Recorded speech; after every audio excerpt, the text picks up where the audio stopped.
এক জীবনে সবার কাছে ভালো হতে পারবে না, চেষ্টাও করো না কখনো সবার কাছে ভালো হওয়ার জন্য, কারণ সবার কাছে ভালো হতেই হবে এমন মাথার দিব্যি কেউ তোমায় দেয়নি। আর তুমি বেঁচে আছো তোমার নিজস্বতায়। সেখানে তোমায় কে ভাবলো, কে খারাপ ভাবলো, তাতে কিচ্ছু এসে যায় না। দিন শেষে নিজের জন্য নিজেকেই থাকতে হয়, অন্য কেউ তোমার জন্য থাকে না, থাকেনি কখনো, আর থাকবেও না। কারো কাছে তুমি ভালো, ভীষণ ভালো, আবার সেই তুমি কারোর কাছে খুব খারাপ, জঘন্য একজন মানুষ।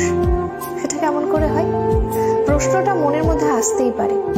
আসলে আমাদের কে ভালো ভাবছে আর কে খারাপ ভাবছে সেটা বিপরীতে থাকা মানুষটার মানসিকতার উপরই নির্ভর করে।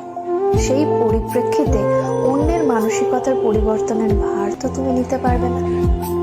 তাই তোমায় কে কি ভাবলো এই নিয়ে ভাবনা চিন্তাটা একটু দূরেই রাখো।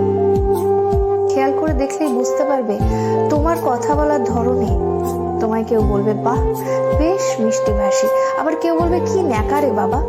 আবার কখনো তুমি যদি স্পষ্টবাদী হও, কেউ তোমায় বলবে প্রতিবাদী, কেউ বলবে ঠোঁট কাটা। আসলে পুরোটাই যে ভাবছে তার উপরই নির্ভর করে। এতে তোমার কিচ্ছু করার থাকবে না। এসব নিয়ে মাথা ঘামিয়ে চলবে, এসব নিয়ে মাথা না ঘামিয়ে নিজের কাজ করবে।